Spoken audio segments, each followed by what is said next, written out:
Bang Esel, saya punya kayu nagasari, fungsinya untuk apa ya bang? Abang gelap banget. Oh, Assalamualaikum Bang Ilyas. Kok saya nggak dapat notif kalau abang live, kena pelanggaran? Kok saya nggak dapat notif? Abang gelap banget ya, maksud saya ingat iya. Bang, gimana guru kandar, apakah akan ditemui dengan kandar? Kayaknya iya dengan kandar. Fungsi kayu ya hanya kayu. Efeknya matiin dong Ustad. Nih gelap juga Bang SL saya.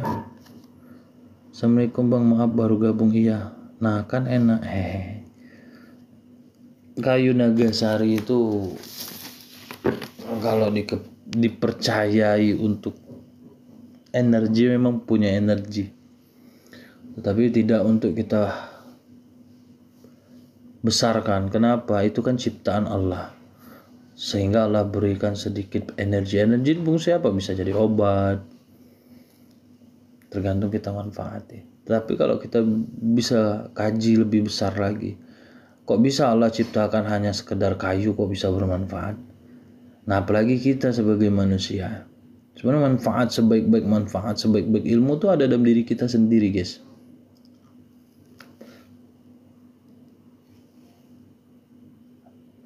Sekarang gelap. Wah, ini ya.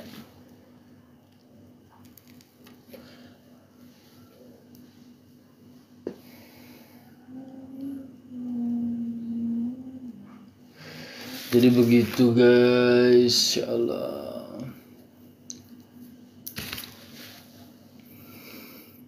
Iya, manusia itu khalifah, betul. Saya ada karena ibu saya. Ibu saya ada karena ibunya. Ibunya ada karena buyut sampai ke Nabi Adam.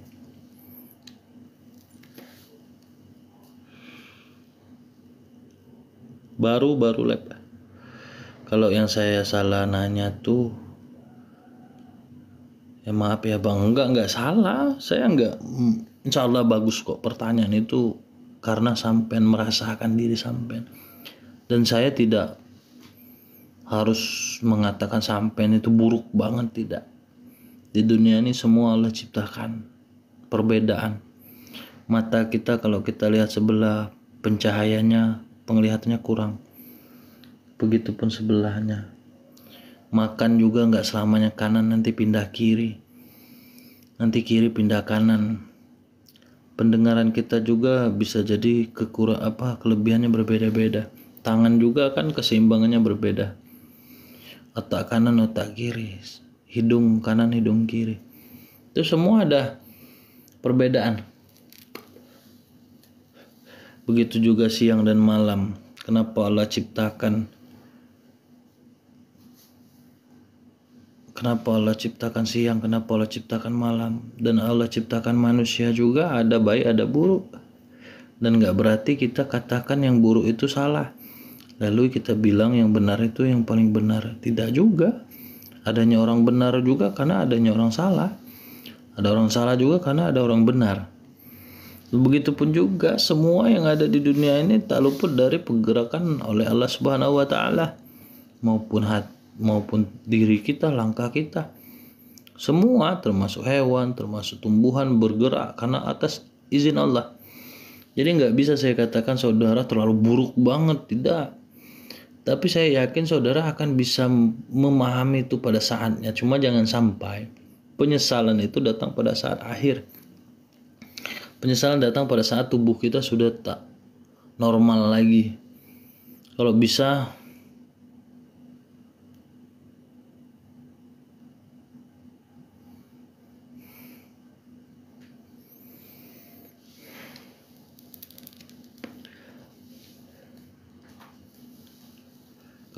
kita itu merasakan apa yang kita rasakan. Allah ciptakan cahaya untuk menerangi kita. Semua makhluk tak luput dari pencerahan yang Allah berikan, cahaya. Kenapa kita tidak bisa menjadi cahaya untuk kawan saudara kita? Masuk cahaya yang bisa kita berikan itu adalah kenyamanan, kesenangan. Maupun orang buru kan tidak masalah. Sehat selalu ya Bang. Iya Mbak Aurel. Bang, tolong jelasin Bang Ustadz, siapa kita, dari mana asal kita, akan kemanakah kita sebagai manusia? Ini pertanyaan bagus.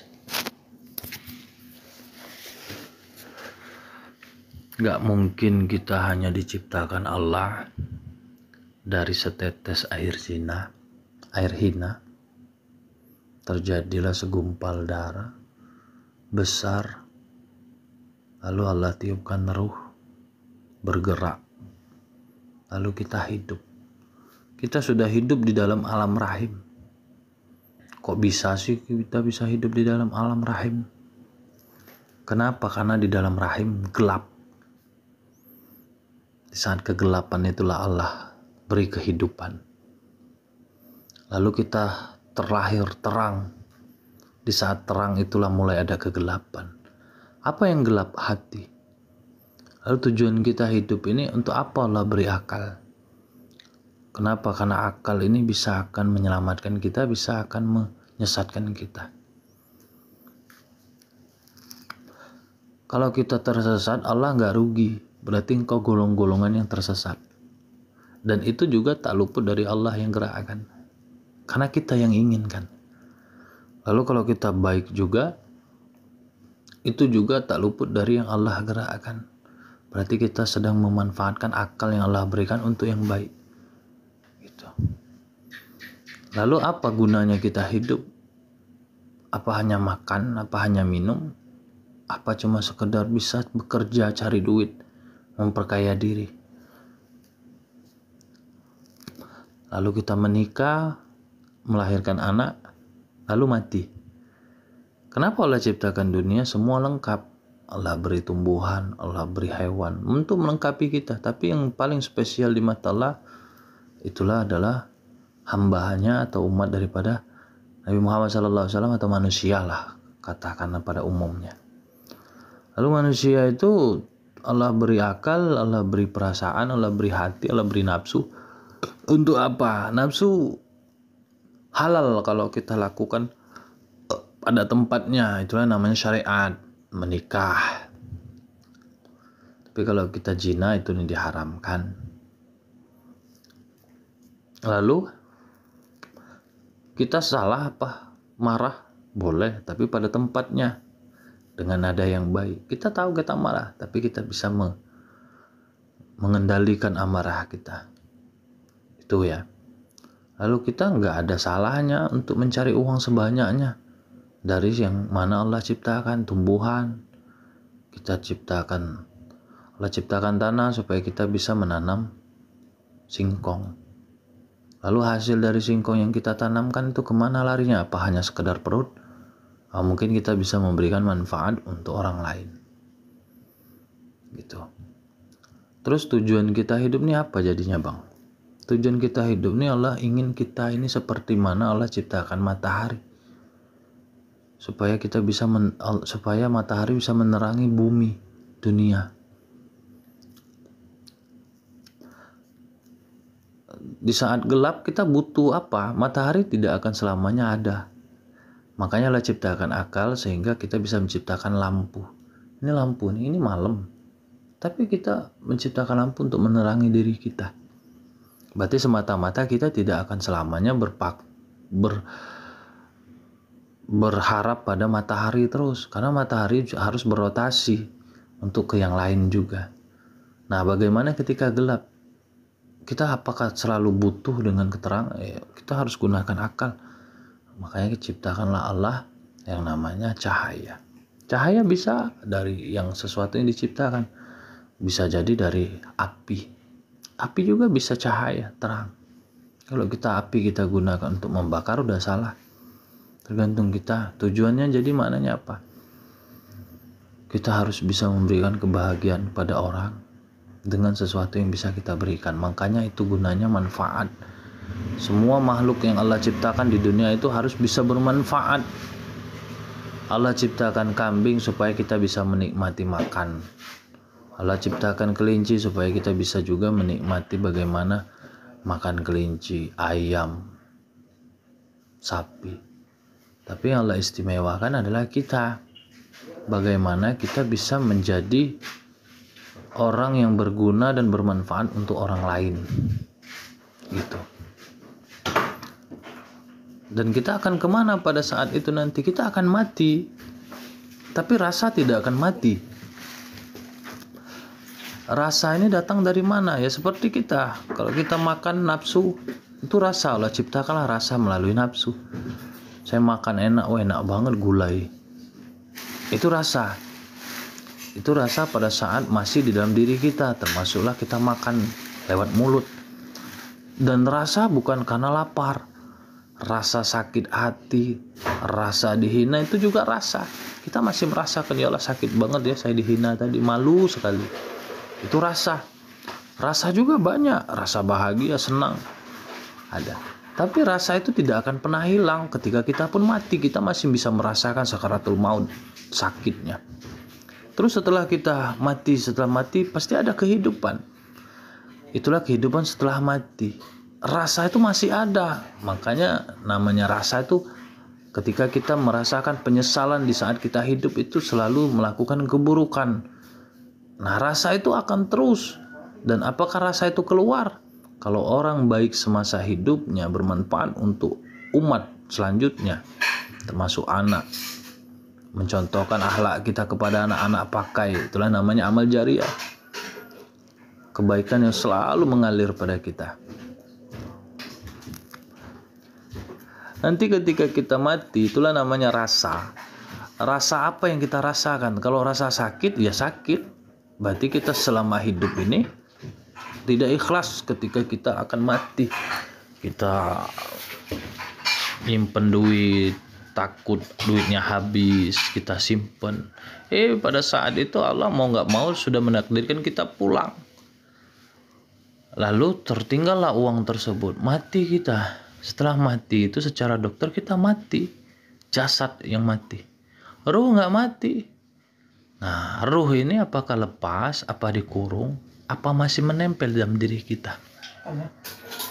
Ruh masih menempel. Kalau itu bagi saya ya, insya Allah jangan sampai ini karena pengalaman rubuh. Maka ruh itu kenapa? Ruh itu akan menempel di badan kita tapi tidak menyatu lagi. Namun kita masih merasakan rasa ketika kaki kita busuk, membengkak, rasa ketika kaki kita dimakan belatung, rasa ketika kita dihimpit oleh tanah, rasa kegelapan. Itulah namanya ketakut. Kenapa? Karena kita tidak ikhlas. Di dunia yang mana hasil dari yang Allah ciptakan tersebut kita tidak manfaatkan, seperti tanah kita pijak. Padahal kita aslinya dari tanah. Hasil dari tanah seperti ubi yang kita tanam, ya kan? Namun kita makan sendiri. Hasil dari angin yang kita nafas, kita hirup, tapi kita tidak pernah menjadikan kebaikan untuk orang lain. Kalau kita makan sehari itu, ya itu untuk dohir kita, untuk jasad. Tapi yang kita makan selama hidupnya apa? Apakah ketenangan dari zikir yang kita amalkan? Apa karena kita hidup ini cuma memikirkan nafsu untuk kaya, untuk bikin rumah, untuk menikah atau segala macam? Tapi kalau kita ikhlas, ketika kita diuji, kita merasakan sakit, ya udah nggak apa-apa ya lah, kita terus berprasangka baik kepada Allah. Maka insya Allah kita akan terus merasakan ketenangan. Kalau udah tenang, kita nggak akan pernah takut yang namanya kematian. Kenapa? Karena kita makhluk ciptaan Allah juga yang tak pernah kita rasakan kita hidup. Makanya kata orang kita harus ingat mati supaya kita melakukan kehidupan yang terbaik. Jadi kita punya barang, berarti kita cinta yang namanya barang. Berarti kita belum ikhlas ketika kita meninggal untuk meninggalkan barang. Kenapa orang tidak ikhlas? Jangankan dia meninggal, dia masih hidup aja, barangnya dicuri orang, dia marah. Padahal Allah sedang uji dia dalam keadaan tersebut. Jadi maknanya kita itu kalau sudah merasakan tenang, ikhlas dalam segala hal, maka kita juga merasa ikhlas, diri kita pun akan mati pada saatnya. Kita tidak pernah ketakutan dalam kehidupan ini, kita tidak pernah takut juga akan kematian. Nah gitu maknanya. Sehingga kita akan lepas secara ruh, lepaslah mau ginilah hidup, ya udah, karena saya makhluk Allah, badan saya hanya bangkai. Nah kan gitu. Baru kita akan merasakan, oh begini ternyata yang Allah inginkan. Gitu ya guys ya. Bang, puasa Senin Kamis puasa apa bang? Sunat. Jadi kalau kita mau hidup tenang, jangan nyusahin orang. Kalau kita nyusahin orang, iri sama orang, ya kita nggak akan pernah tenang. Tidur kita buat untuk berpikir. Besoknya sebelum tidur kita udah mikirin rencana besok saya begini begitu. Ya kalau besok tahu bakal mati, enak kan, kita nggak akan mikirin dunia, kita mikirin besok saya mati, ya udah saya ibadah. Sayangnya kan kita tidak bisa memikirkan itu, malahan kita memikiri bagaimana di dunia ini gitu. Mimpi saya terkabul bang malam ini karena saya mimpi ketemu abang kemarin 2. Aku nggak bohong, mimpi abang, alhamdulillah. Semoga kebaikan untuk pertemuan kita malam hari ini. Ya begitu ya Mbak apa tadi bertanya bahwasanya untuk apa.